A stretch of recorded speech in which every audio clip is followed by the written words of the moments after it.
এই ছেলে, প্রত্যেকদিন স্যার ম্যাডামদের সামনে ক্যাম্পাসে সিগারেট খাস কেন? মা বাবা ভদ্রতা শেখায়নি?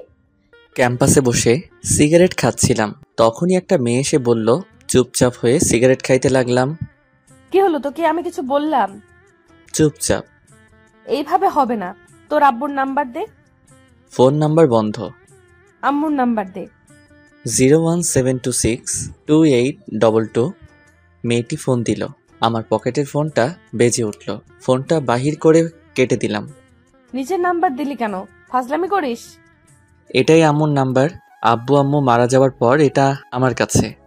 মেয়েটা চুপ হয়ে গেল। কিছুক্ষণ দুজনের মধ্যে নিস্তব্ধতা চলল। নাম কি? রাফি। শুধু রাফি? আর কিছু নেই? আছে, কিন্তু যাদের দেওয়া ছিল তারা না থাকায় ব্যবহার করার প্রয়োজন মনে করি না। বাসায় কে কে আছে? কেউ নেই। মানে? একা থাকি, কেউ নেই আমার। থাকিস কোথায়? কলেজের পিছনে একটা বাসায় থাকি। পড়ালেখা কেমন করে চলে? ফ্রিল্যান্সিং করি, ওটা দিয়েই চলে যায়। কোন ইয়ারে? সেকেন্ড ইয়ারে। মেয়েটা কিছুক্ষণ চুপচাপ দাঁড়িয়ে রইল। আপনার সব জানা হয়ে গেলে এখন আসি বলেই চলে আসতে লাগলাম। আমার পরিচয় জানতে চাইবি না? প্রয়োজন মনে করি না। কিন্তু আমার প্রয়োজন আছে। আমি হিয়া, অনার্স সেকেন্ড ইয়ারে পড়ি। আচ্ছা, এখন আসি। আচ্ছা যা। ওখান থেকে চলে আসলাম। মেয়েটাকে আমি চিনি, এমনকি কলেজের সবাই চেনে। কলেজের ক্রাশদের মধ্যে হিয়া আপু একজন। যেমন সুন্দর দেখতে, তেমন রাগী। কলেজের কত ছেলে তার হাতের জন্য হাসপাতালে গেছে তার হিসাব নেই। হিয়া আপুর ভাই পুলিশ কমিশনার, তাই সবাই তাকে ভয় করে চলে। কলেজে যেদিন প্রথম তাকে দেখেছিলাম কেমন যেন ভালো লেগেছিল, কিন্তু সেটাকে আমি পাত্তা দেইনি, কারণ এসব মায়া জড়ানো আমার পক্ষে সম্ভব না। এসব ভাবতে ভাবতে বাসায় আসলাম। ফ্রেশ হয়ে রান্না করলাম, তারপর খেয়ে ঘুমিয়ে পড়লাম, কারণ খুব কম রাতেই আমি ঘুমাই। কাজের জন্য জেগে থাকতে লাগে। সন্ধ্যায় ঘুম থেকে উঠে বাইরে গেলাম, এক প্যাকেট সিগারেট কিনে নিয়ে আসলাম সারা রাত জেগে কাটানোর জন্য। বক্সে গান আর এই সিগারেট, এটাই আমার সাথী। এরপর দুদিন কলেজে গেলাম না। এমনিতেই আমি অতটা কলেজে যাই না। যেদিন বাসায় বোরিং লাগে সেদিন কলেজে যাই। আমার তেমন কোনো ফ্রেন্ড নেই, একা থাকতে ভালো লাগে। অনেকে আমাকে নিজের বন্ধু ভাবলেও আমি ভাবি না, কারণ আমার সময় সময় মনে হয় আমি আমার নিজেরই না, অন্য কারো। কেমন করে ভাবো? এক সপ্তাহ পর রাস্তা দিয়ে হাঁটছিলাম, হঠাৎ কারো ডাক শুনতে পেলাম। পিছনে তাকিয়ে দেখি হিয়া আপু। ওই শোন। জি বলেন। কলেজে আসিস না কেন? ভালো লাগে না কলেজে। আর কিসের জন্যই বা যাব?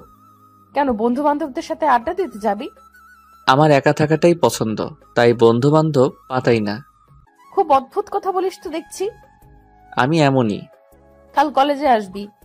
দেখি। দেখি না, আসবি। আর তোর নাম্বার আছে, না আসলে ফোন দিয়ে আনবো, দরকার হলে বাসা থেকে টেনে আনবো। আচ্ছা যাব, কিন্তু কেন যাব সেটা বলেন। এমনিতেই আসবি। আমি কারণ ছাড়া কারো কথা মানতে পারবো না, ওটা আমার অভ্যাস না। আপনি যদি কোনো কারণে ডাকেন তাহলে আমি যাব, কিন্তু অহেতুক বিনা কারণে ডাকলে আমি যেতে পারবো না। আসবি না মানে? তোকে আসতেই হবে। আচ্ছা আমি যাব। এই তো ভালো ছেলের মতো কথা।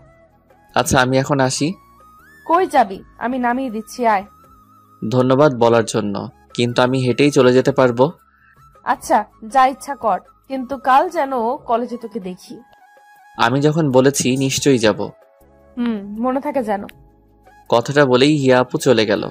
আমিও বাসায় চলে আসলাম। রাতে খেয়ে ঘুমিয়ে পড়লাম, কারণ আজ কোনো কাজ নেই। এমনিতেও আমি কাল কলেজে যেতাম।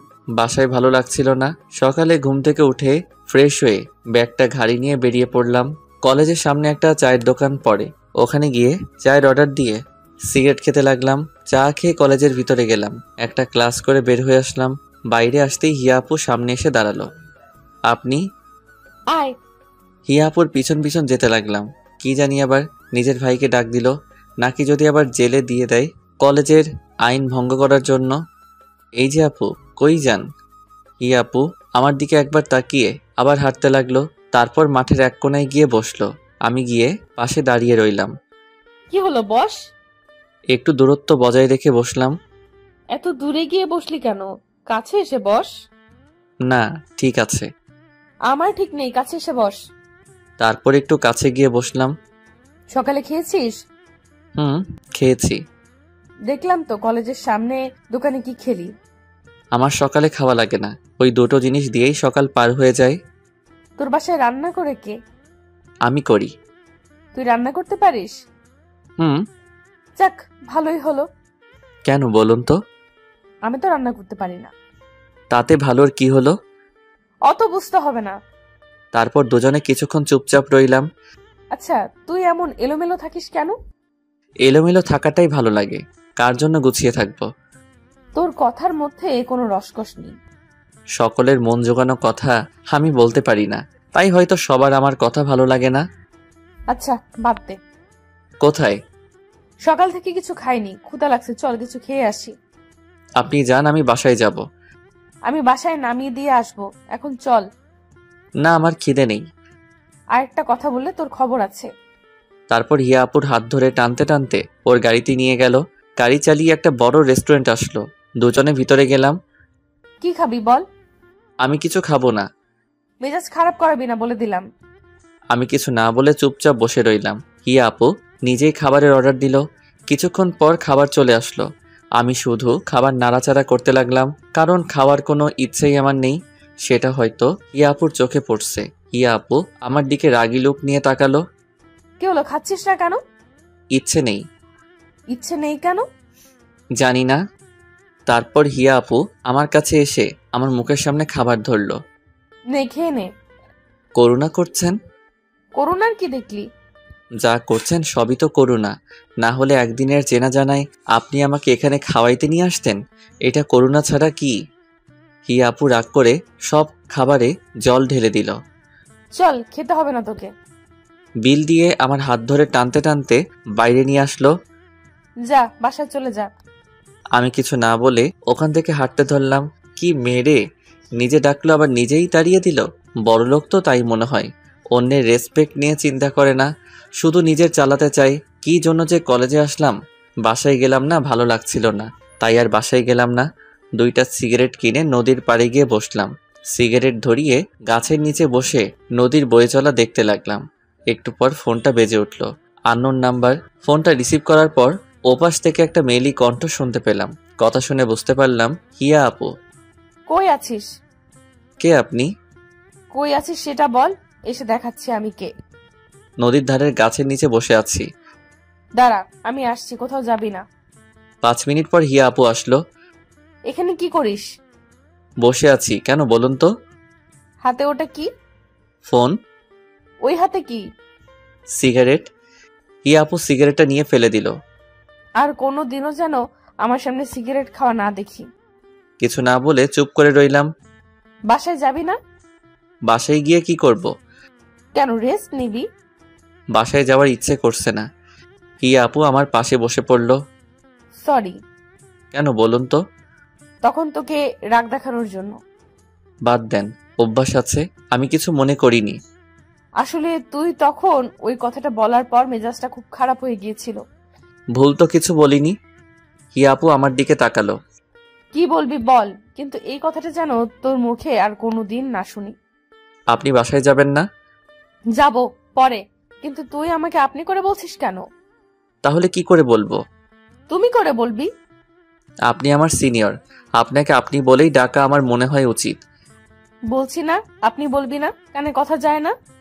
হিয়া আপুর চিল্লানি শুনে বুকটা কেঁপে উঠল। খুব ভয় পেয়ে গেছিলাম। আচ্ছা, ডাকবো না। মনে থাকে যেন। অনেকক্ষণ ধরে দুজনে চুপচাপ বসে রইলাম। নদীর ধারে হালকা বাতাস বইছে, খুব সুন্দর লাগছে। জানেন, আমার বাবা আমাকে ছোট থাকতে বিকেল করে প্রতিদিন এখানে ঘুরতে নিয়ে আসতেন। মন খারাপ করিস না। হঠাৎ করেই হিয়া আপু আমার কাঁধে মাথা রাখলো। ব্যাপারটা খুব অদ্ভুত লাগলো। আমি চুপ করে রইলাম। আজ থেকে কখনো নিজেকে একা মনে করবি না। এখন থেকে সব সময় আমাকে তোর পাশে পাবি, কথা দিলাম। আমি কিছু না বলে একটা মুচকি হাসলাম। কি হলো, হাসছিস কেন? না, এমনি। চল বাসায় যাব। চলেন। আবার চলেন? চলো। এইভাবে বলবি, মনে থাকে যেন। হিয়া আপু আমাকে রাস্তার মোড়ে নামিয়ে দিয়ে চলে গেল। দোকান থেকে কিছু খাবার কিনে বাসায় গিয়ে ফ্রেশ হয়ে খেয়ে নিলাম। তারপর ল্যাপটপটা নিয়ে কাজ করতে লাগলাম। একটু পর ফোনটা বেজে উঠল। ফোনটা ধরলাম। কি করিস? কাজ করি। খেয়েছিস? খেয়েছি। আচ্ছা রাখি, কাল কলেজে আসবি কিন্তু। ফোনটা রেখে দিলাম। আমি আবার কালকে কলেজে যাব। যে প্যারা লাইলাম হুদাই, সেই প্যারা আবার নিতে যাব। কাজ শেষ করে আর বাইরে বের হলাম না, বাসায় কাটিয়ে দিলাম। রাতে রান্না করে খেয়ে নিজের কাজ করতে লাগলাম। সকালে ফোনটা বেজে উঠল। ফোনের নাম্বার না দেখে কানের কাছে নিলাম। হ্যালো, কে? কই তুই? বাসায়। কি করছিস? আপনার ফোনে ঘুম ভাঙলো। এখনো ঘুমাচ্ছিস? কয়টা বাজে খেয়াল আছে? কয়টা? 11টা বাজে। তাড়াতাড়ি কলেজে আয়। না, কলেজে যাব না, ভালো লাগছে না বলেই ফোনটা কেটে দিয়ে আবার ঘুমিয়ে পড়লাম। 1 ঘন্টা পর কলিং বেলের শব্দ পেলাম। আমার বাসায় তো কেউ তেমন আসে না। ঘুম ঘুম চোখে গিয়ে দরজাটা খুলে দিয়ে চমকে গেলাম, কারণ ইয়া আপু দাঁড়িয়ে। আপনি এখানে? তোকে না বলছি আপনি বলবি না? ঠিক আছে, কিন্তু আমার বাসা চিনলা কেমন করে? কাল তোকে নামিয়ে দিছিলাম যেখানে, ওই রাস্তায় দিয়ে আসছিলাম, তারপর একটা লোককে জিজ্ঞেস করে বলে দিল। ও, কিন্তু এখানে আসাটা ঠিক হয়নি। লোকে কি ভাববে? আর আমি এখানে একা থাকি, বুঝতেও তো পারছেন। অত বুঝে লাভ নেই, সর ভেতরে যেতে দে। আমি কিছু বলার আগে হিয়া আপু ভিতরে ঢুকে পড়ল। তোর বাসাটা তো বেশ সুন্দর। আমার আব্বু এটা আমার জন্য রেখে গেছেন। ও, তাড়াতাড়ি রেডি হয়ে নে, একসাথে খাওয়া দাওয়া করবো, খাবার নিয়ে এসেছি।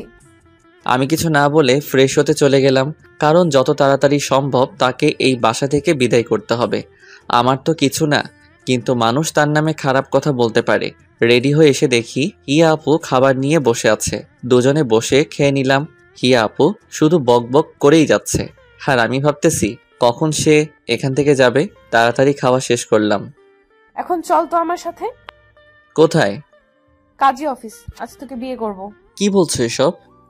কেন আমাকে বিয়ে করবি না কেন? আমি কি দেখতে খারাপ? না, সেটা না, কিন্তু তোমার সাথে আমার যায় না। তাই নাকি? কিন্তু আমি যে তোকেই বিয়ে করব। হিয়া আপুর কথাগুলো শুনে চোখ আকাশে একভাবে তার দিকে তাকিয়ে আছি। আরে ভেবাচাকা খেয়ে গেলি নাকি? আমি তো মজা করছিলাম। হিয়া আপুর কথা শুনে কিছুটা স্বস্তি পেলাম। কই যাবা? চল, আজ তোকে গুছিয়ে আনবো। মানে? মানে তোর এই চুলের ডানা কাটবো। লাগবে না, আমি এরকমই ঠিক আছি। আর একবার লাগবে না বললে থাপ্পড় মেরে গাল লাল করে দিব। হিয়া আপুর কথা শুনে চুপ হয়ে গেলাম। তারপর দুজনে বেরিয়ে পড়লাম।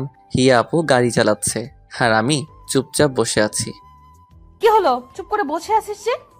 না, এমনি। হিয়া আপু সেলুনে নিয়ে গিয়ে আমার চুলের 12টা বাজাই দিল। তারপর দুজনে শপিং মলে গেলাম। এখানে কেন? শপিং করব। ও আচ্ছা, কি কিনবেন? আবার আপনি বলিস? ও সরি, আসলে আমার আপনি বলাটাই বেশি ভালো লাগে। আর একবার বলে দেখিস, দাঁত ভেঙে দিব। আচ্ছা বাদ দেন, কি কিনবা তাড়াতাড়ি কিনো। আমি নিজের জন্য কিনবো। কে বললো তোর জন্য কিনবো? কেন, আমার জামা কাপড়েও কি সমস্যা? না, তা নয়। তাহলে? এমনিতেই আমার ইচ্ছে হয়েছে তাই। কিন্তু আমার লাগবে না। বেশি কথা বলবি না। তারপর হিয়াপু নিজে পছন্দ করে শার্ট প্যান্ট কিনলো। আমি গিয়ে বিল দিয়ে দিলাম। হিয়াপু বিল দিতে গিয়ে ঘুরে আসলো। তোকে বিল দিতে কে বলছে? কেন, আমার জিনিস তাই আমি টাকা দিলাম। কেন, আমি কি বলছি তোকে টাকা দিতে? বলার কি আছে? আরেকদিন যদি পাকনামি করিস তাহলে বুঝতে পারবি। চল এখন। হিয়া আপু আর কোনো কথা বলল না। রেস্টুরেন্টে গিয়ে হিয়া আপু কোনো কথা বলছে না, মুখে রাগের ছাপ দেখা যাচ্ছে। হিয়া আপু ধীরে ধীরে আমার জীবনটাকে নিয়ন্ত্রণ করতে শুরু করে দিয়েছে।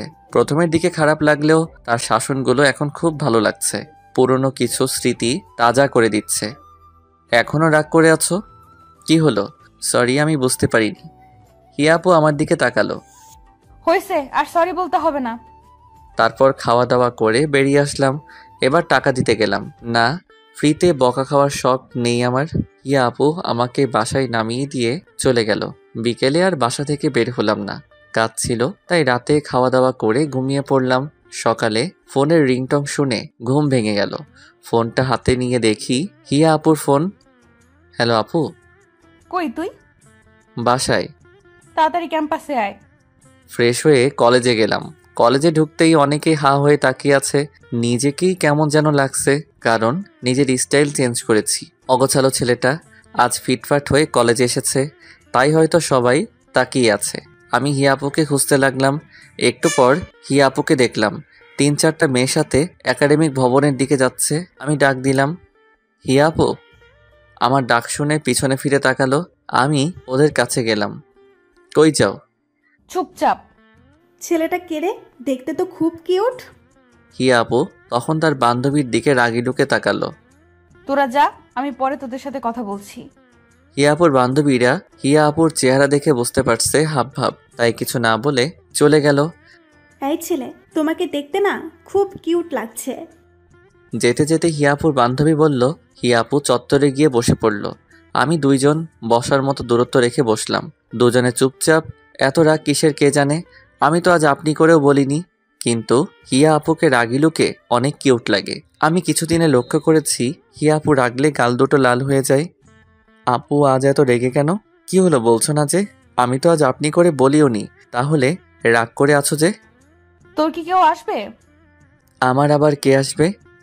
তাহলে মধ্যে যে এত বড় জায়গা ফাঁকা করে রেখে বসে আছিস?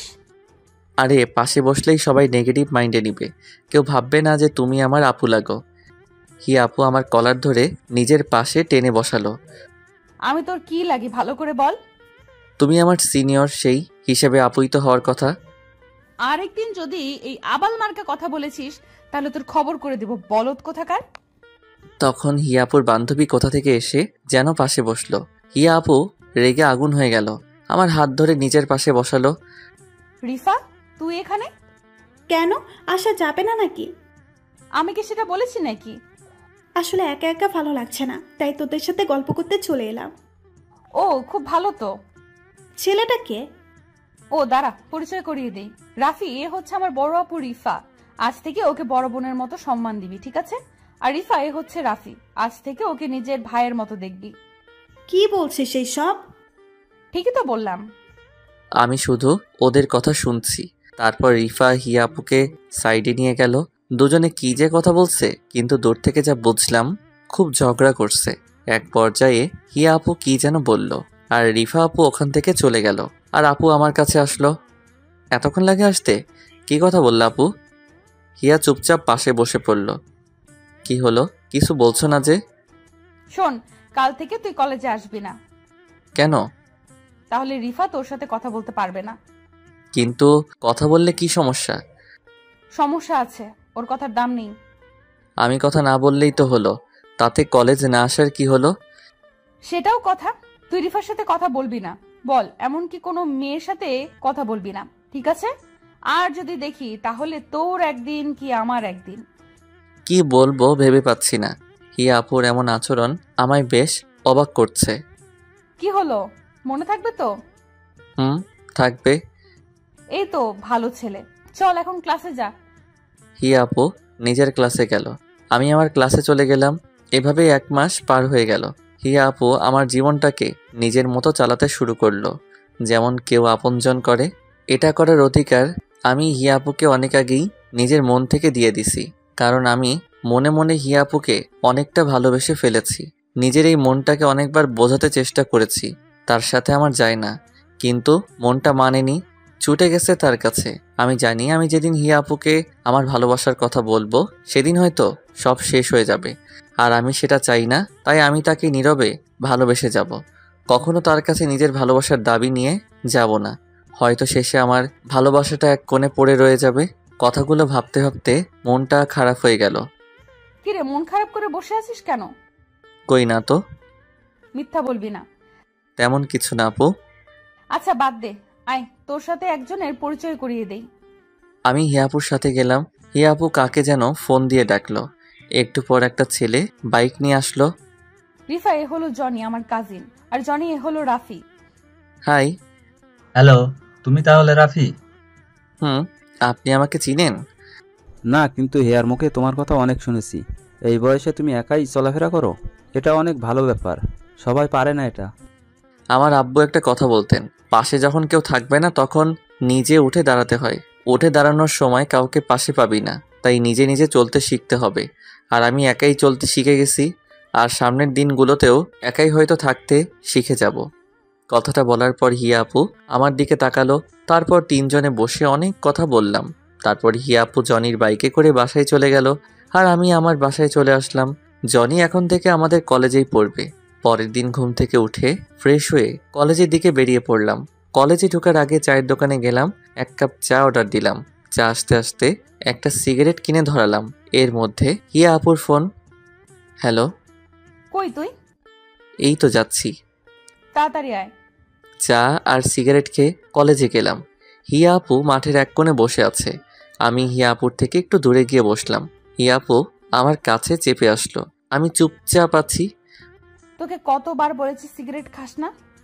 তুমি হয়তো একদিন চলে যাবে, কিন্তু এটাই হয়তো আমার পাশে থেকে যাবে। আমার কথাটা হয়তো হিয়া আপু শুনতে পেল। কিছুক্ষণ চুপচাপ আমার দিকে তাকিয়ে রইল। তুই কি কিছুই বুঝিস না? কেন, কি আবার বুঝলাম না? কিছু না। হিয়া আপু মন খারাপ করে বসে রইল। আমি চুপচাপ তার মায়াবী মুখটা দেখতে লাগলাম। তারপর হিয়া আপু উঠে কিছু না বলে চলে যেতে লাগলো। আমি পিছন থেকে ডাক দিলাম, কিন্তু শুনলো না। নিজের গাড়িতে গিয়ে বসলো। আমি গাড়ির সাইডে দাঁড়িয়ে রইলাম। কিছুক্ষণ গাড়ির গ্লাস খুললো, চোখ দুটো লাল হয়ে আছে। ওঠ, বাসায় নামিয়ে দিই। আমি উঠে বসলাম। হিয়া আপু আমাকে নামিয়ে দিয়ে চলে গেল। অন্যদিন আসার সময় 1000টা কথা বলবে, কিন্তু আজ একটাও কথা বলল না। এরপর কাজের চাপে 1 সপ্তাহ কলেজে যাওয়া হলো না। 1 সপ্তাহ পর কলেজে গিয়ে দেখলাম হিয়া আপু আর জনি বসে আছে। দুজনে বসে আছে আর হেসে হেসে কথা বলছে। আজ হিয়া আপু কলেজে আসলো, তবু একবার ফোন দিল না। খুব অবাক হলাম। এই কয়দিন অনেকবার দেখা করতে বলেছে, কিন্তু এই 1 সপ্তাহে প্রায় সারা দিন ল্যাপটপ নিয়ে বসে থাকতে হয়েছে। অনেক বড় একটা ক্লায়েন্ট পাওয়ায় কাজ অনেক বেশি ছিল। আমি ভাবলাম হয়তো ভাবছে আমি কলেজে আসবো না, তবুও একটা ফোন তো দিতে পারতো। আমি ওদের না দেখার ভান করে ক্লাসে যেতে লাগলাম। তখন পিছন থেকে হিয়া আপু ডাক দিল। আমি ওদের কাছে গেলাম। কেমন আছিস? ভালো আপু, তুমি? ভালো, বস। ওদের থেকে একটু দূরত্ব বজায় রেখে বসলাম। ওরা দুজনে কথা বলছে, আমি চুপচাপ ফোন টিপতেছি। এর মাঝে হিয়া আপু আমার সাথে একটা কথাও বলেনি। ব্যাপারটা খুব খারাপ লাগলো। অন্যদিন কলেজে না আসলে ডেকে এনে ঘন্টার পর ঘন্টা কথা বলতো, আর আজ পাশে বসে আছি, তাও মুখ ফুটে একটা কথা বলছে না। 1 সপ্তাহে এতটা বদল। তোমরা একটু কথা বলো, আমি স্যারের সাথে কথা বলে আসি। হিয়া আপু উঠে চলে গেল। জানো, হিয়ার মতো মেয়ে পাওয়া ভাগ্যের ব্যাপার। মানে, বুঝলাম না। তুমি জানো না, হিয়া আর আমার বিয়ে ঠিক হয়ে আছে। আমাদের পরীক্ষা শেষ হলে বিয়ে দেয়া হবে। জনির কথাটা শুনে বুকের ভেতরটা কেমন যেন করতে লাগলো। চোখ মুখ অন্ধকার হয়ে গেল। জানতাম এমন কিছু হবে, কিন্তু এত তাড়াতাড়ি হবে তা বুঝতে পারিনি। খুব খারাপ লাগছিল। কি করব বুঝতে পারছি না। এক নিমিষে মনে হয় সব শেষ হয়ে গেল। মনে হয় জনির কথাগুলো কোনো স্বপ্ন। কি হলো রাফি, তুমি ঠিক আছো তো? এমন অস্থির লাগছে কেন তোমাকে? কই, আমি তো ঠিক আছি। না, মনে হচ্ছে খুব অস্থির হয়ে আছো। আসলে বাসায় যেতে হবে তাড়াতাড়ি, তাই একটু তাড়াহুড়োয় আছি। ও আচ্ছা। আচ্ছা, আমি চলে যাই। হিয়া আপু আসলে বলে দিয়ে আমি চলে গেছি। এখনই চলে যাবে? হিয়া আসুক। না, একটা বড় ক্লায়েন্ট নক দেওয়ার কথা আছে, আমাকে যেতেই হবে। আচ্ছা, তাহলে যাও। আমি ওখান থেকে বাসায় চলে আসলাম। বাসায় এসে আব্বু আম্মুর ছবিটা হাতে নিয়ে বসে পড়লাম। খুব মিস করছি তাদেরকে। আজ কেন তোমরা আমাকে এত তাড়াতাড়ি ছেড়ে চলে গেলে? আমার মতো অভাগা হয়তো খুব কমই আছে। ভালোবাসার মানুষগুলা সব একে একে ছেড়ে চলে যায়। প্রথমে তোমরা চলে গেলে, এখন হিয়া আপু। হামু, জানো আমি না হিয়া আপুকে খুব ভালোবাসি। হিয়া আপুর সাথে থাকলে তোমার কথা খুব মনে পড়ে। হিয়া আপু একদম তোমার মতো শাসন করে। তুমি যেমন আমাকে খাইয়ে দিতে, হিয়া আপু আমাকে মাঝে মাঝে খাইয়ে দিত। কোনো ভুল করলে বকা দিত। তুমি যেমন আমাকে একা করে ছেড়ে চলে গেলে, সেও চলে যাবে একদিন। কিন্তু আম্মু, জানো কি, আমি না ওকে ভুলতে পারবো না। তোমাদের যেমন আমি কোনো দিন ভুলতে পারবো না, তেমনি তাকেও আমি কোনোদিন ভুলতে পারবো না। আমি কি করব তোমরাই বলো। খুব কষ্ট হচ্ছে, বুকের ভেতরটা পুড়ে ছারখার হয়ে যাচ্ছে। শুধু তার কথাই মনে পড়ছে। আম্মু আব্বুর ছবি জড়িয়ে ধরে কান্না করতে করতে ঘুমিয়ে পড়লাম। মাঝরাতে ঘুম ভাঙলো। ঘুম ভাঙার পরে মনে হলো ঘটে যাওয়া ঘটনাগুলো স্বপ্ন ছিল, কিন্তু পরে বুঝতে পারলাম কিছুই মিথ্যে না। শুধু আজ আমার ভালোবাসাটা মিথ্যে হয়ে গেল, চাপা পড়ে গেল কষ্টের ভাঁজে। ঘুম থেকে উঠে যখন বুঝতে পারেন যে প্রিয় মানুষটা আর আপনার জীবনের অংশ হবে না, তখন যন্ত্রণার সীমানা থাকে না। তখন ইচ্ছে করে হয়তো আর ঘুম থেকে না উঠলেই ভালো হতো। সিগারেটের প্যাকেটটা নিয়ে জানালার পাশে গিয়ে বসলাম। আজ চাঁদের আলোটাও কেমন যেন ফ্যাকাশে মনে হচ্ছে। যে করেই হোক এই কষ্ট থেকে আমাকে সামলে উঠতে হবে। জীবনে অনেক কষ্ট পেয়েছি, আর কষ্ট নিতে পারবো না। সিগারেট ধরিয়ে বসে রইলাম। একসময় লক্ষ্য করলাম সিগারেটের ফিল্টারটা ভিজে গেছে। তারপর চোখে হাত দিয়ে দেখি চোখ দিয়ে পানি পড়ছে, হাতটা কাঁপছে। জোরে জোরে কান্না করতে লাগলাম। আম্মু বলতো কান্না করলে বুকটা হালকা লাগে। আজ খুব একা লাগছে। সারা রাত কান্না করলাম। কিছুটা হলেও বুঝতে পারলাম যে দুনিয়ায় কেউ কারো নয়, একা থাকাটাই ভালো। যত কারো প্রতি মায়া বাড়াবেন তত কষ্ট পেতে হবে রিয়েল লাইফেও। আমি এটাই ভাবি। প্রায় 1 সপ্তাহ লাগলো হিয়া আপুর মায়াটা কিছুটা কাটিয়ে উঠতে। তারপরেও তার সামনে গেলে নিজেকে আটকে রাখতে পারবো কিনা জানি না, তাই আর কলেজে যাব না ঠিক করলাম। এভাবে 10 দিন কেটে গেল। ফোনটাও অফ করে রেখে দিছি যাতে কেউ ফোন দিতে পারে না। এখনও রাতে ঘুমাতে পারি না, তাই ঘুমের ওষুধ কিনে রাখছি। ঘুমের ওষুধ খেয়ে রাতটা পার হয়ে যায়। আর দিনের বেলা সিগারেট তো আছেই। এই 10 দিনে সিগারেট খাওয়াটা একটু বেড়ে গেছে। সকালে ঘুম থেকে উঠে একটা সিগারেট ধরিয়ে সেটা শেষ করে ব্রাশ করে বাইরে বের হলাম। নাস্তা করে বাসায় গেলাম, গিয়ে কাজ করতে লাগলাম। এই 10 দিনে কাজ একদম করা হয়নি। নিজের 1 বছর চলার মতো যথেষ্ট টাকা আছে। আর আব্বু আম্মু চলে যাওয়ার আগে যা রেখে গেছে তাতে আমার সারা জীবন চলে যাবে। তারপরেও ফ্রিল্যান্সিং করি। সিগারেট খেতে খেতে কাজ করতে লাগলাম। একটু পর দরজার বেল কে যেন বাজালো। দরজা খুলে দিতেই সামনে দেখি হিয়া আপু দাঁড়িয়ে, হাত উঠালো মারার জন্য। তারপর কি যেন ভেবে হাতটা নামিয়ে নিল। চোখের নিচে কালো দাগ পড়ে গেছে। কেমন আছিস? ভালো আপু, তুমি? ভালো। কেমন শুকিয়ে গেছিস? খাওয়া দাওয়া করিস কি না? আসলে কাজের চাপে খাওয়ার কথা মনেই থাকে না। ও, আমি তো ভাবছিলাম। কি ভাবছিলা? কিছু না। ভেতরে আসতে বলবি না? ও হ্যাঁ, আসো। হিয়া আপু ভিতরে এসে চারদিকে তাকালো। এটা বাসা নাকি সিগারেটের দোকান? যেখানে সেখানে সিগারেটের প্যাকেট, আর এত গন্ধ কেন? আসলে অনেকদিন ধরে পরিষ্কার করা হয়নি তো। ও, আজকেই এগুলো সাফ করব, চল। কি বলছো আপু? তোমার হবু বর দেখলে আমাকে মেরে ফেলবে। হবু বর মানে? জনি ভাই আমাকে সব বলেছেন যে তোমাদের বিয়ে ঠিক হয়ে আছে। তুই কথাটা শুনে খুব খুশি হয়েছিস না? অবশ্যই। কাজের চাপে তোমাকে শুভেচ্ছা জানানোর তো কথা মনেই নেই। এখন বলছি, অনেক অনেক শুভেচ্ছা। জনি ভাইয়ের মতো একজন মানুষ জীবন সাথী হিসেবে পাওয়া খুব ভাগ্যের ব্যাপার। চল আমার সাথে। আজ কলেজে যাবি। আমি কলেজে গিয়ে কি করব? কলেজে গিয়ে আমার কেউ নেই। কার সাথে আড্ডা দিব বলো? কেউ নেই? আমার জানা মতে তো কেউ নেই। তুমি যাও, জনি ভাই হয়তো তোমার জন্য অপেক্ষা করে আছে। কলেজে দেরি করে গেলে হয়তো অভিমান করতে পারে। আমার কথাটা শুনে হিয়াপুর মুখটা শুকিয়ে গেল। কিছু না বলেই চলে গেল। আমি একটা সিগারেট ধরিয়ে ওখানে বসে পড়লাম। মাথাটা খুব ব্যথা করতেছে। সন্ধ্যার দিকে ব্রিজে গিয়ে বসলাম। ব্রিজের রেলিংয়ে বসে আছি। তখন সামনের দিক থেকে কেউ একজন ডাক দিল। গাড়ি চলাচল করায় ভালোভাবে দেখতে পারছিলাম না। গাড়িগুলো সরে যাওয়ার পর দেখলাম একটা মেয়ে আমার দিকে আসছে। কেমন আছো? ভালো, কিন্তু আপনাকে চিনলাম না। কিন্তু আমি তোমাকে চিনি। কেমন করে? তুমি আমার ক্লাসমেট, তোমাকে চিনবো না? ও, কিন্তু আমি আপনাকে চিনলাম না। আমি মিম। ও, কলেজে আসো না কেন আর? ভালো লাগে না। কাল থেকে আসবে, মনে থাকে যেন। দেখি। দেখি না, আসতেই হবে। তোমার নাম্বারটা দাও। কেন? দিতে বলেছি, দাও। ফোন বের করার সাথে সাথে হিয়াপুর ফোন। হ্যালো। কই তুই? ব্রিজের উপর বসে আছি। কেন? দরকার আছে, ওখানেই থাক, আমি আসছি। বলেই হিয়াপু ফোনটা কেটে দিল। তারপর মিমকে নাম্বার দিয়ে ওর সাথে কথা বলছিলাম। কথা বলার ইচ্ছে করছিল না, কিন্তু মুখের উপর কেমন করে চলে যেতে বলি। নিজে থেকে কথা বলতে এসেছে, চলে যেতে বললে ওর সম্মানে লাগবে, কিন্তু কথা বলতে খুব বিরক্ত লাগছিল। হঠাৎ হিয়াপুর গাড়ি এসে দাঁড়ালো। হিয়াপু বাইরে বেরিয়ে আসলো। আমাকে মিমের সাথে দেখে মুখের ভাব ভঙ্গিমা বদলে গেল। আমার কাছে আসলো। চল, দরকার আছে। দাঁড়াও একটু। আমি মিমের সাথে আরেকটা কথা বলার আগেই হিয়া আপু আমাকে টেনে গাড়ির ভিতরে বসালো আর গাড়ি চালাতে লাগলো। তোকে না বলছি কোনো মেয়ের সাথে কথা বলবি না? আমি বলিনি, আর ও নিজে থেকে কথা বলতে এসেছিল। তারপরও তুই কথা বলবি না? হিয়া আপুর কাছে আসলেই কেমন যেন দুর্বলতা কাজ করে। কোথায় যাচ্ছি? মার্কেটে। কেন? কাল আমার জন্মদিন, তাই ড্রেস কিনবো, আর তুই সেটা পছন্দ করে দিবি। আমি পছন্দ করে দিব কেন? তোমার হবু বর পছন্দ করে দিবে। খোটা মারা কথা গেল না তোর? খোটা মারা কথায় আবার বললাম, যেটা সত্যি সেটাই বললাম। হিয়া আপু আর কোনো কথা বলল না। মার্কেটে গিয়ে হিয়া আপু ড্রেস দেখতে লাগলো।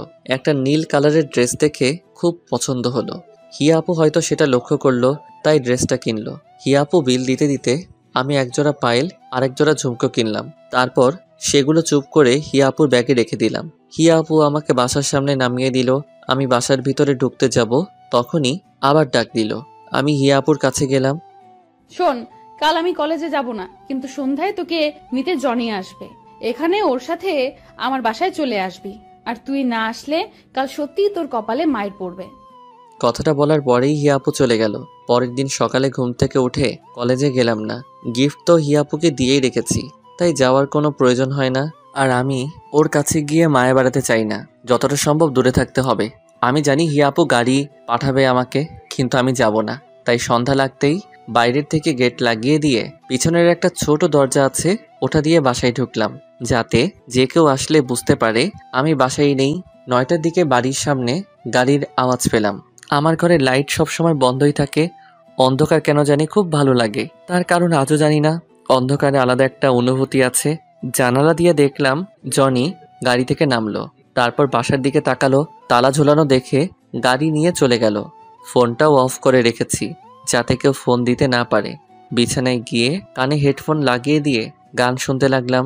হিয়া আপু মনে হয় জনির সাথে জন্মদিনে খুব মজা করছে, করবেই বা না কেন। কয়েক মাস পর তাদের বিয়ে, কেন যে আমি হিয়া আপুকে ভালোবাসতে গেলাম। খুব ঘুম পাচ্ছিল, তখনই আবার গাড়ির আওয়াজ পেলাম। জানালার কাছে গিয়ে দেখি হিয়া আপু গাড়ি থেকে বের হয়ে আসলো। রাস্তার ল্যাম্পপোস্টের আলোতে হিয়া আপুকে স্পষ্ট দেখা যাচ্ছে। নীল ড্রেসে একদম পরীর মতো লাগছিল, কিন্তু এই পরী তো ধরাছোঁয়ার বাইরে। হিয়া আপু ফোনটা হাতে নিয়ে ফোন দিতে লাগলো, হয়তোবা আমাকে ফোন দিচ্ছিল। কিছুক্ষণ পর ফোনটা রাস্তায় জোরে ছুঁড়ে মারলো, তারপর গাড়ি করে চলে গেল। আমি গিয়ে শুয়ে পড়লাম। পরের দিন কলেজে গেলাম। কেন জানি আজ কলেজে যাওয়ার খুব ইচ্ছে করলো। কলেজে ঢুকতেই মিমের সাথে দেখা। কেমন আছো? ভালো, তুমি? ভালো। কাল কলেজে আসতে বললাম, আর আসছো আজকে? আসলে কাল একটু কাজ ছিল, তাই আসতে পারিনি। ও, তা ফোনটা অফ কেন? চার্জ ছিল না, আর চার্জে দেওয়ার কথা মনে ছিল না। মিমের সাথে কথা বলতে বলতে হিয়া আপুর গাড়ি চলে আসলো। আমি মিমের সাথে কথা বলে মাঠের এক কোনায় গিয়ে ফোন টিপতে লাগলাম। হঠাৎ কারো ছায়া আমার উপর পড়লো। তাকিয়ে দেখলাম হিয়া আপু। আমি উঠে দাঁড়ালাম। আপু, তুমি কখন আসলে? কাল কই ছিলি? ল্যাপটপটা সার্ভিসিং করতে গিয়েছিলাম, আস্তে আস্তে দেরি হয়ে যায়। মিথ্যা কথা বলবি না। তুই কি মনে করেছিস আমি তোকে জানালার কাছে দেখিনি? তুই আমার সাথে এমনটা করলি? কত আশা নিয়ে বসেছিলাম আমি তোর জন্য। আজ থেকে তুই আমার সাথে কথা বলবি না। সেটাই হয়তো ঠিক হবে। আপনার সাথে কথা বললে হয়তো আপনার হবু বর খারাপ মনে করতে পারে, আর আপনাদের সম্পর্কের মধ্যে তিক্ততা আসতে পারে। তাই আমার মতো একটা বখাটে খারাপ ছেলের সাথে না মেশাই ভালো। হিয়া আপু কিছু বলছে না। হিয়া আপুর চোখের দিকে তাকিয়ে দেখলাম চোখ দিয়ে পানি বয়ে পড়ছে। কারণটা এখনো অজানা। হিয়া আপু আর কিছু না বলে চলে গেল। আমি আর ওখানে না থেকে বাসায় চলে আসলাম। আবার আগের মতো হয়ে গেলাম। সেই কলেজে গিয়ে আগের মতো সিগারেট খাওয়া, কারো পরোয়া না করা, একা চলা, কোনো মায়ায় না জড়ানো। 3 দিন পর মাঠের কোনায় বসে নোট করছিলাম, সাথে একটা সিগারেট খাচ্ছিলাম। তখন দেখলাম হিয়া আপুর গাড়ি এসে মাঠের মাঝখানে দাঁড়ালো। হিয়া আপু গাড়ি থেকে বেরিয়ে আসলো, হয়তো আমাকে দেখতে পারিনি। আমি নিজের মতো নোট করতে লাগলাম। কিছুক্ষণ পর সামনের দিকে তাকিয়ে দেখি হিয়া আপু আমার দিকে তাকিয়ে আছে। চোখ মুখ শুকিয়ে গেছে, চোখের নিচে কালো দাগ। হিয়া আপুকে দেখে একবার সিগারেটটা ফেলে দিতে চাইলাম, কিন্তু কি যে মনে হলো ফেলে না দিয়ে মাথাটা নিচু করে নোট করতে লাগলাম। হিয়া আপু সেখান থেকে চলে গেল। আমি একটু পর বাসায় চলে আসলাম। এরপর প্রতিদিন কলেজে গেলাম হিয়া আপুকে একটু আড়াল থেকে দেখার জন্য। প্রতিদিন নিজের মনকে বলি কাল আর যাব না, কিন্তু পরের দিন ঠিকই কলেজে চলে যাই। হিয়া আপু কলেজে আসে চুপচাপ মন মরা হয়ে বসে থাকে। জনিকে দেখি তার সাথে বসে থাকতে। প্রতিদিন কলেজে গেলে মিম মেয়েটা হঠাৎ বলতে আসবে।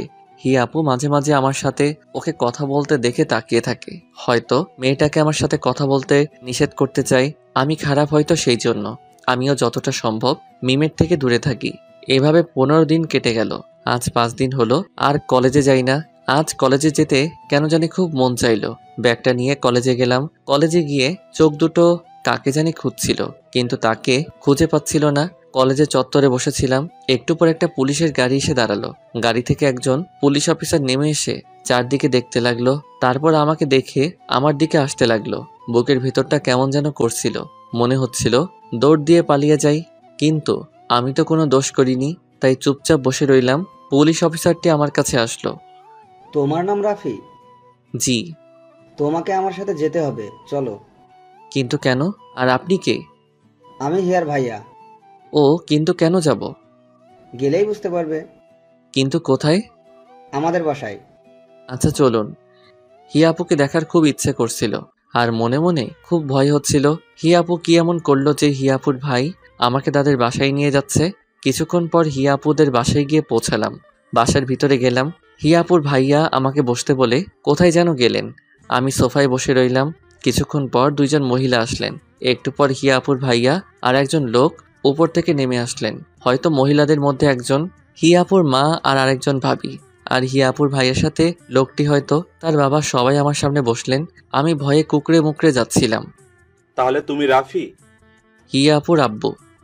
জি, কিন্তু আপনারা আমাকে চিনেন কেমন করে? হিয়া বলেছে, এমনকি তোমার ব্যাপারে সব জানি আমরা। যেদিন তুমি হিয়ার বার্থডেতে আসুনি সেদিন ও বাসার সব জিনিসপত্র ভেঙে ফেলে। এত রাগ? তোমার কথাও প্রত্যেক দিন আমাদের কাছে এসে বলতো, আমার মেয়েটা জীবনে যা কিছু চেয়েছে তাই এনে দিয়েছি, কিন্তু শেষমেশ যা চাইলো তা আমার এনে দেওয়ার ক্ষমতা নেই। কি চেয়েছে আপু? তোমাকে। আমাকে মানে? তোমাকে। আমার মেয়েটা যে তোমাকে পাগলের মতো ভালোবাসে। ও যখন আমাকে এসে বলল যে ও তোমাকে ভালোবাসে, তখন ও চোখে মুখে খুশি দেখে আমি বেশ অবাক হই, কারণ আমি এতটা খুশি ওকে কখনোই দেখিনি। তোমার সাথে কিছুদিন আগে ঝগড়া হয়, বাসায় এসে কান্নাকাটি করে, ভালো মতো খাওয়া করে না, শুধু বলে রাফিকে এনে দাও, দয়া করে আমাদের ফিরিয়ে দিও না, আমার মেয়েটা তোমাকে ছাড়া মরে যাবে। আরে কি করছেন আপনি? আমার গুরুজন আপনার মাথা নত করা শোভা পায় না, কিন্তু আমার মতো একটা অনাথ ছেলের কাছে আপনার মেয়ে দিবেন? আরেকবার ভেবে দেখুন। আমার মেয়ের খুশিতে আমার খুশি।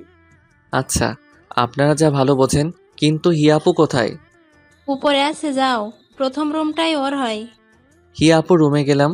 দরজা খুলে আছে, কিন্তু জানালা সব বন্ধ। ঘরের ভিতরটা কেমন অন্ধকার হয়ে আছে। হিয়া আপু ঘুমিয়ে আছে, চোখের নিচে কালো দাগ পড়ে গেছে। সারা রাত হয়তো ঘুমায় না। আমি চুপচাপ গিয়ে হিয়া আপুর পাশে শুয়ে পড়লাম। একটু পর হিয়া আপুর ঘুমটা ভেঙে গেল। আমার দিকে একভাবে তাকিয়ে আছে, কিছু বলতে যাবে তার আগে হিয়া আপুর গোলাপি ঠোঁট দুটোর সাথে আমার ঠোঁট এক করে দিলাম। হিয়া আপু ছটফট করতে লাগলো, কিন্তু আমি ছাড়বার পাত্র নই। কিছুক্ষণ পর হিয়া আপু চুপচাপ হয়ে গেল। তখন হিয়া আপুকে ছেড়ে দিলাম। হিয়া আপুকে ছেড়ে দেওয়ার সাথে সাথে ঠাস। তোর সাহস কেমনে হয় আমাকে কিস করার? আর তুই এখানে কি করছিস? চুপচাপ। কি হলো, কথা বলছিস না কেন? এখানে কি করছিস? আমার বউয়ের কাছে আমি আছি। কার কি? বউ মানে? বউ মানে বউ? আমি কারো বউ না। ও, তাহলে তুমি আমাকে ভালোবাসো না? না, আমি জনিকে ভালোবাসি। কি মেরে বাবা, এত রাগ আর অভিমান? ও আচ্ছা, ঠিক আছে। আমি তো ভাবছিলাম তুমি আমাকে ভালোবাসো, কিন্তু তুমি যখন আমাকে ভালোবাসো না, তাহলে কি আর করার। আমি মিমের কাছে যাই। মেয়েটা কি ভালো, রাগ করে না, প্রতিদিন একটা করে কিস দেয়। কি বললি? মিম তোকে কিস দেয়? এত বড় সাহস ওর? তুমি রাখছো কেন? তুমি তো আমাকে ভালোবাসো না। হিয়া আপু আমার চোখের দিকে তাকিয়ে আছে, কিছু বলছে না। তারপর উল্টো দিক হয়ে শুয়ে পড়ল। আমি পিছন থেকে জড়িয়ে ধরলাম। হিয়া আপু নিজেকে ছাড়াবার চেষ্টা করছে, কিন্তু পারছে না। এত রাগ কোথা থেকে আসে তোমার? আমি জানি তুমিও আমাকে ভালোবাসো। তোমার আব্বু আর ভাইয়া আমাকে সব বলেছে। ঢং করে লাভ নাই। আমি হিয়া আপুকে ছেড়ে দিলাম। কি হলো, কথা বলবা না? ঠিক আছে, আমি চলে যাচ্ছি। হিয়া আপু আমার দিকে ঘুরে আমাকে জড়িয়ে ধরল। খুব ভালোবাসি তোকে, নিজের থেকেও বেশি। কেন বুঝিস না তুই? তুমি তো আমাকে বলছিলা তোমার আর জনির বিয়ে ঠিক হয়ে গেছে। সেটা তো তোর মুখ থেকে শোনার জন্য যে তুই আমাকে ভালোবাসিস। ওটা শুধু একটা নাটক ছিল। জানো, যেদিন জনি আমাকে বলল যে তোমাদের বিয়ে ঠিক হয়ে গেছে, সেদিন মনে হচ্ছিল সারা জীবনের জন্য কিছু একটা হারিয়ে যাচ্ছে। খুব কষ্ট হয়েছিল সেদিন। তাহলে বললি না কেন? যদি তুমি ছেড়ে চলে যেতে। হিয়া আপু আমাকে আরো শক্ত করে জড়িয়ে ধরল। কোনোদিন তোকে যেতে দেব না, তুই চাইলেও না। আব্বু কি বলল? তোমার আমার বিয়ে ঠিক করছে। সত্যি? হুম, এখন একটা কিস দাও। না, বিয়ের পর। ঠিক আছে, আমি মিমের কাছে যাই। ওর ঠোঁট দুটো কি মিষ্টি। কি বললি? মিম তোকে কিস করেছে? কই কিস করেছে? ঠোঁটে। হিয়া আপু ঠোঁটের সাথে ঠোঁট এক করে দিল, অনেকক্ষণ পর ছেড়ে দিল। তোর ঠোঁটে শুধু আমার ছোঁয়া থাকবে, আর কারো না। আর ওই মেয়েকে আজ আমি জেলে দেব। আরে আরে, আমি তো মিথ্যা বলছি, মিমের সাথে আমার কিছুই হয়নি। কুত্তা বলদ, আমাকে কষ্ট দিয়ে খুব ভালো লাগে তোর, তাই না? আরে আপু, আমি আবার কি করলাম? আপু কাকে বললি? সরি, আর বলবো না। মনে থাকে যেন। এখন উঠো, চলো। খাওয়া দাওয়া তো মনে হয় করো না। শরীরের কি অবস্থা করেছো? না, উঠবো না, এভাবেই শুয়ে থাক। আচ্ছা, তুমি শুয়ে থাকো, আমি নিচে থেকে খাবার নিয়ে আসছি। লাগবে না, চুপচাপ শুয়ে থাক। হিয়া আপু আমাকে জড়িয়ে ধরে শুয়ে আছে, আর আমি পুরনো কথাগুলো মনে করে হাসতেছি। কি থেকে কি হয়ে গেল, সময় বড় অদ্ভুত। কার কপালে কি লেখা আছে কেউ বলতে পারে না। আর কতক্ষণ শুয়ে থাকবা? এবার তো উঠো। না, উঠবো না। আমি হিয়া আপুকে নিজের থেকে ছাড়িয়ে নিলাম, তারপর হিয়া আপুকে কোলে তুলে নিয়ে নিচে নিয়ে আসলাম। কেউ দেখার আগে নামিয়ে দিলাম। কিছু খেয়ে নাও। পারবো না খেতে, খাইয়ে দে। আচ্ছা দাঁড়াও। আমি হিয়া আপুর আম্মুকে ডাক দিলাম। একটু পর তিনি আসলেন, তারপর খাবার বেড়ে দিলেন। হিয়া আপু রুমে চলে গেছে। আমি খাবার নিয়ে রুমে আসলাম। হিয়া বসে আছে। কি হলো, চলে আসলা যে? এমনি খাইয়ে দাও। আমি হিয়া আপুকে খাইয়ে দিলাম। খাওয়া শেষ করে হিয়া আপুকে নিয়ে বাইকে ঘুরতে বের হলাম। আজ আমি খুব খুশি, কিন্তু আব্বু আম্মু থাকলে আরো ভালো হতো। সন্ধ্যায় হিয়া আপুকে বাসায় রেখে চলে আসলাম। পরের দিন সকালে হিয়া আপু ফোন দিয়ে তাদের বাসায় ডাকলো। যাওয়ার পরে দেখি সবাই বসে আছে। রাফি, হিয়া চাইছে তোমাদের বিয়েটা কালকেই হোক। কিন্তু আঙ্কেল, এত তাড়াতাড়ি? আর আমি তো এখনো পড়ালেখা করি। সেটা আমিও ওকে বললাম, আগে তুমি পাশ করো, একটা চাকরি করো, কিন্তু কিছুতেই মানতে চাচ্ছে না। আঙ্কেল, এটা নয় যে হিয়া আপুকে বিয়ে করার পর আমি তাকে ভালোভাবে রাখতে পারবো না। আমার আব্বু আম্মু যা রেখে গেছে তাতে আমি সারা জীবন বসে খেলেও শেষ হবে না। কিন্তু আমি এখন বিয়ে করতে চাচ্ছি না। তখন হিয়া আপু সাইডে রাখা ফুলদানিটা ছুঁড়ে মারলো দেওয়ালে। আমি যখনই বলছি কাল বিয়ে হবে, তার মানে কালকেই বিয়ে হবে। আর বিয়ে না হলে আমি কিছু একটা করে ফেলবো, আর তার দায়ী তোমরা হবে। কথাটা বলেই হিয়া আপু উপরে চলে গেল। সবাই চুপচাপ হয়ে গেল। আচ্ছা আঙ্কেল, আপনি বিয়ের ব্যবস্থা করুন। তুমি পারবে বাবা, আমার পাগলি মেয়েটাকে দেখে রাখতে। তোমার কাছে আমরা সারা জীবন ঋণী হয়ে থাকবো। আমি উপরে চলে আসলাম। হিয়া আপু বেলকনিতে গিয়ে দাঁড়িয়ে আছে। আমি হিয়া আপুকে পিছন থেকে জড়িয়ে ধরলাম। হিয়া আপু নিজেকে ছাড়ানোর চেষ্টা করতে থাকলো, কিন্তু পারল না। আমি হিয়া আপুর কানে একটা আলতো করে কামড় দিলাম। হিয়া আপু ধাক্কা দিয়ে দূরে সরিয়ে দিল। আমি হিয়া আপুকে টান দিয়ে নিজের কাছে আনলাম। এত রাগ কোথা থেকে আসে শুনি? কথা বলবি না, সরে যা। কেন, আবার কি করলাম? তখন বিয়ে করতে রাজি হচ্ছিলিস না কেন? আরে, এত তাড়াতাড়ি বিয়ে করে কি হবে? লাগবে না তোর, দূরে যা তুই। পরে তো বললাম বিয়ের আয়োজন করতে। লাগবে না বিয়ে করতে, করবো না আমি বিয়ে। আমি তো করব। বিয়ে না করলে বউয়ের আদর পাবো কেমন করে? হইছে, আর ঢং দেখাবি না, সব জানা আছে। আমি ঢং করি? আর নিজে যে কথায় কথায় রাগ করে, তার বেলা কিছু না। আমি রাগ করি? তা নয় তো কি। মেরে দাঁত ভেঙে দিব। আগে দোষটা করে নেই, তারপর মাইর খাবো। মানে? দাঁড়াও, বুঝাই দিচ্ছি। তারপর হিয়াপুর ঠোঁটের সাথে ঠোঁট এক করে দিলাম। 5 মিনিট পর ছেড়ে দিলাম। দাঁত ব্রাশ করে না, মুখে কি গন্ধ! কি বললি? দাঁড়া দেখাচ্ছি। হিয়া আপু আমাকে মারতে আসলো। আমি হিয়া আপুকে মোটকি, বুড়ি এসব বলে রাগাতে লাগলাম। আর হিয়া আপু আমাকে মারার জন্য পিছনে দৌড়াতে লাগলো। এইভাবে চলতে থাকলো তাদের ভালোবাসা। পরের দিন আমাদের বিয়ে হলো। আমি ভালো হয়ে গেলেও হিয়ার রাগ মোটেও কমেনি। কিন্তু আমার সাথে বেশিক্ষণ রাগ করতে পারে না। হিয়া আমাকে সবসময় আগলে রাখে। আমাকে আব্বু আম্মুর অভাব মোটেও আর বুঝতে দেয় না। এটাই প্রকৃত ভালোবাসা।